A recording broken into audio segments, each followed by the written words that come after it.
মিরপুরে টি-20 ম্যাচে স্বাগতিক বাংলাদেশের সামনে দাঁড়াতেই পারল না পাকিস্তান। সিরিজের প্রথম ম্যাচে ব্যাটে বলে সমান তালে পারফর্ম করে 7 উইকেটের জয় পেয়েছে টাইগাররা।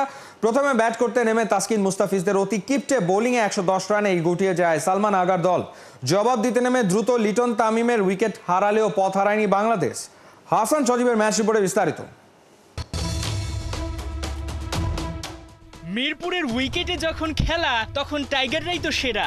গামিনীটি সিলভার কেরামতি, তাসকিন মোস্তাফিজরা দেখালো ফেলকি। বেচারা পাকিস্তান কিছু বুঝে ওঠার আগেই হারালো একের পর এক উইকেট।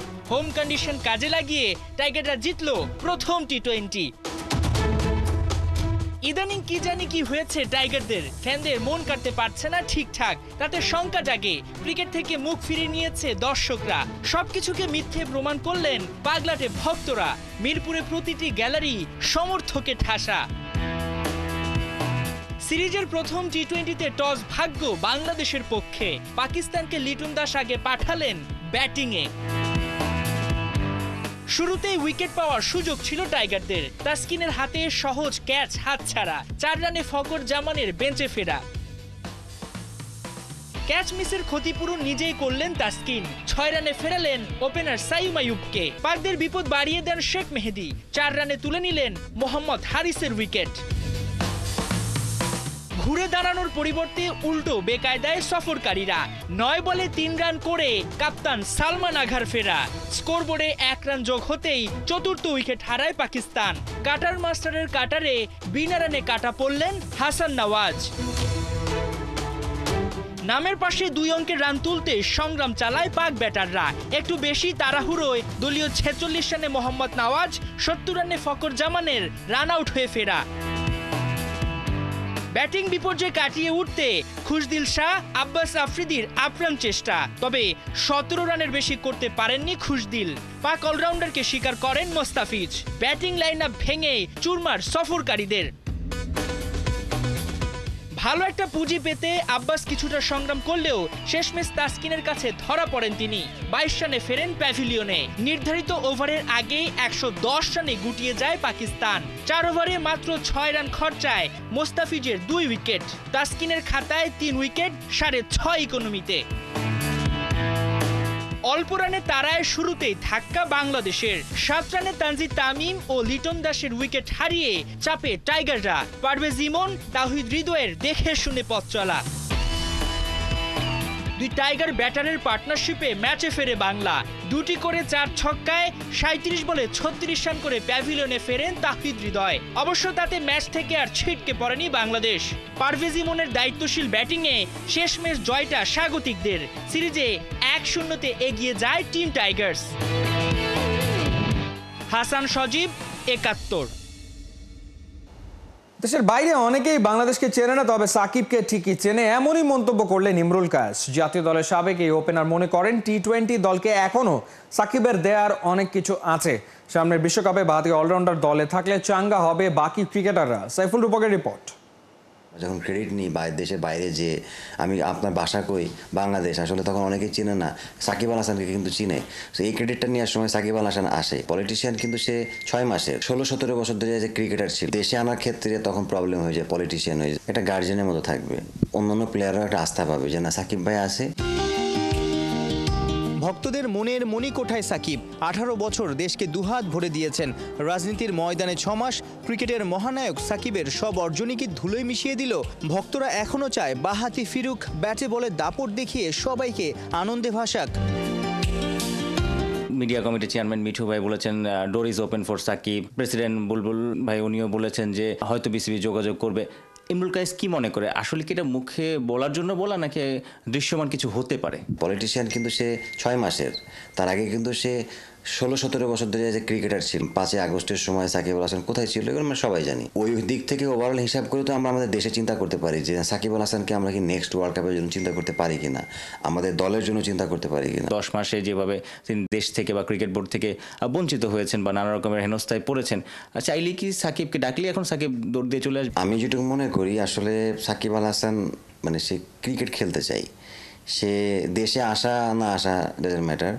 আপনি দেশে না এসেও তো দেশের বাইরে এসে খেলতে পারে না, বিভিন্ন সিরিজ খেলতে পারে। সে কেন দেশে আসবে না, এটাও একটা বড় কোশ্চেন। কারণ সাকিব আল হাসানকে তো আমাদের ওই রেসপেক্টটা দেওয়া উচিত না। আমরা মুখে বলি যে সাকিব আল হাসান, আমরা যখন ক্রেডিট নিই দেশের বাইরে যে আমি আপনার বাসা কই বাংলাদেশ, আসলে তখন অনেকেই চিনে না, সাকিব আল হাসানকে কিন্তু চিনে।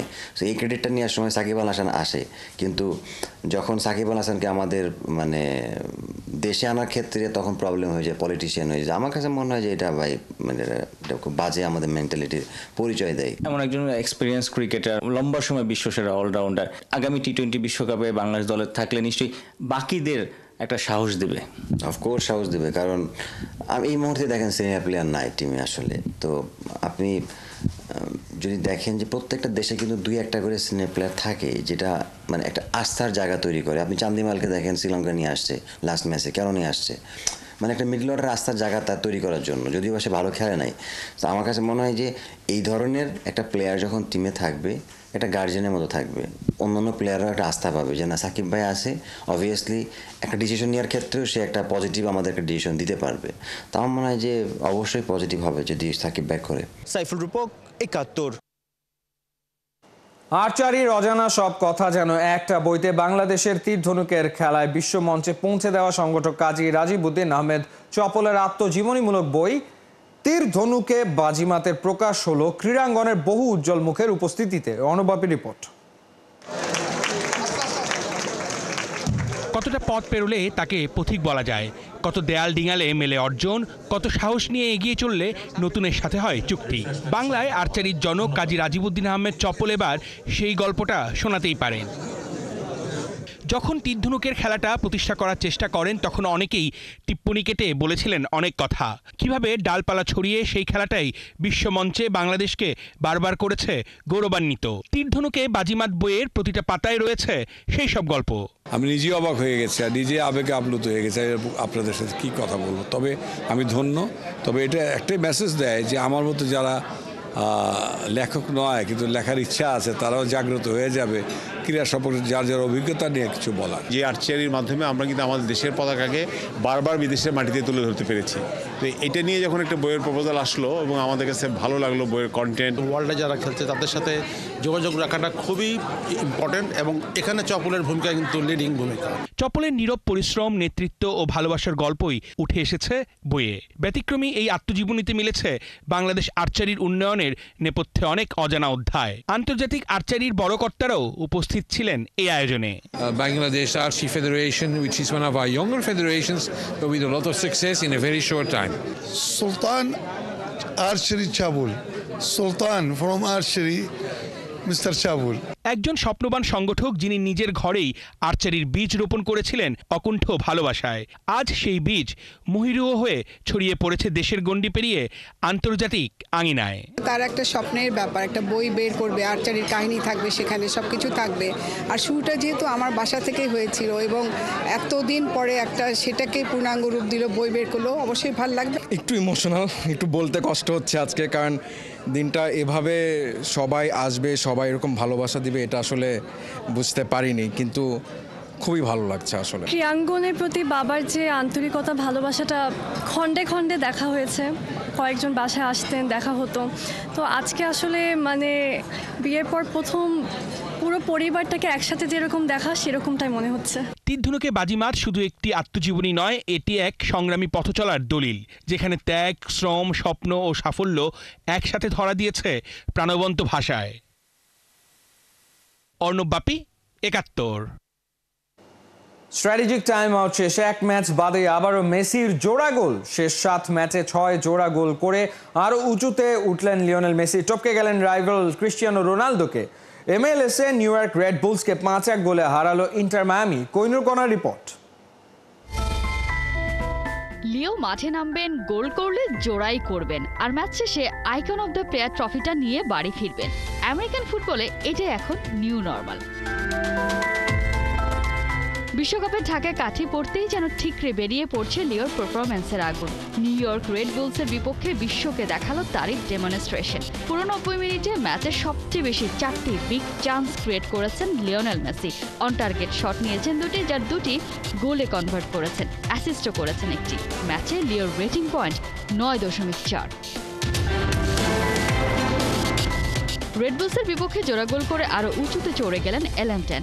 শেষ 7 ম্যাচে 6 বার জোড়া গোল করলেন আর্জেন্টাইন সুপারস্টার। সব মিলিয়ে শেষ 8 ম্যাচে 12 গোল 5 অ্যাসিস্ট তার। একই সাথে লিও টপকে গেলেন তারই রাইভাল ক্রিশ্চিয়ানো রোনালদোকেও। ক্যারিয়ারে 938 গোলের মধ্যে নন পেনাল্টি থেকে গোল করেছেন CR7 963টি, যা আগে ছিল রেকর্ড। আর লিওর স্কোর এবার দাঁড়িয়েছে 764। আন্তর্জাতিক ক্যারিয়ারে লিওর গোল সংখ্যা যেখানে 874টি। রোনালদোর চেয়ে 167 ম্যাচ কম খেলে এই রেকর্ড গড়েছেন বিশ্বকাপ জয়ী। 386 গোলে অ্যাসিস্ট করে আরও এক রেকর্ডও গড়েছেন লিওনেল মেসি। 2007 সাল থেকে টানা 19 বছর 30 বা তার বেশি গোলে সরাসরি অবদান রাখলেন মেসি। যে জার্নিটা শুরু হয়েছিল বার্সেলোনায়, পিএসজি হয়ে তা জারি আছে ইন্টার মায়ামিতেও। মেসির আগুনে পুড়ে ছাই হলো রেড বুলস। 5-1 গোলের দাপুটে জয়ে MLS এর ইস্টার্ন কনফারেন্সে পয়েন্ট তালিকায় 5 নম্বরে উঠে এসেছে ইন্টার মায়ামি। কোহিনুর কণা, 71। রিয়ালের নয়া সিজনের চ্যালেঞ্জের নাম হতে চলেছে দলটার রাইট উইং। বেশ কিছু কারণে নির্ভরযোগ্য রাইট উইঙ্গারের অভাব আছে লস ব্লাঙ্কো শিবিরে। এই জায়গাতে দলটার কোচ শাভি আলোনসোর তুরুপের তাস হতে পারেন সদ্য রিভার প্লেট থেকে রিয়ালে আসা আর্জেন্টাইন ফুটবলার ফ্রাঙ্কো মাস্তান্তুয়ানো। কতটা ফিট হবে নয়া কোচের সিস্টেমে এই ফুটবলার? বিস্তারিত রায়ান আহমেদের রিপোর্টে। ব্যালন ডিওর নিয়ে আমি একদমই ভাবি না, আমি বরং রিয়াল মাদ্রিদের জার্সিতে চ্যাম্পিয়ন্স লিগ, লা লিগা সহ অনেক ট্রফি জিততে চাই। কদিন আগেই স্প্যানিশ জায়ান্ট রিয়ালে নাম লেখানো আর্জেন্টাইন ইয়াংস্টার ফ্রাঙ্কো মাস্তান্তুয়ানো এভাবেই নিজের লক্ষ্যের কথা TYC নিউজের কাছে এক ইন্টারভিউতে জানান, যা শোনার পর লস ব্লাঙ্কো ফ্যানরা তো বেজায় খুশি। ধরেই নেওয়া হয় এই ফুটবলারকে একজন টিম ম্যান হিসেবে। তবে শাভি আলোনসো কোচ হয়ে আসার পর তার প্লেয়িং স্টাইলের সঙ্গে মানাতে গেলে আছে বেশ কিছু চ্যালেঞ্জ, যার মধ্যে একটা হলো রাইট উইংয়ের লং টার্ম সমাধান আনা। মাস্তান্তুয়ানোকে রিয়ালে আনার পর তাই প্রশ্ন উঠতেই পারে, দলটার এত তারকার মধ্যে তার জায়গাটা হবেটা কোথায়, আর নয়া কোচের প্ল্যানেই বা আছেন কতটা।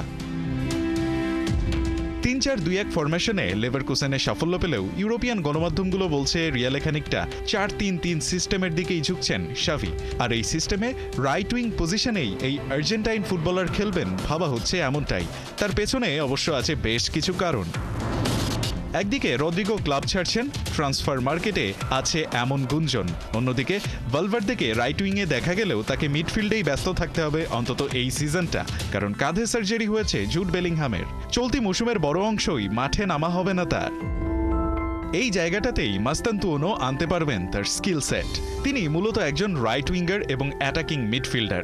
তার ভার্সেটিলিটি শাভিকে দেবে মাঠে ট্যাকটিক্যাল ফ্লেক্সিবিলিটি। তাছাড়া বল হ্যান্ডলিং, 1-to-1 সিচুয়েশন কিংবা গোল স্কোরিং প্রতিটি জায়গায় তিনি অসাধারণ।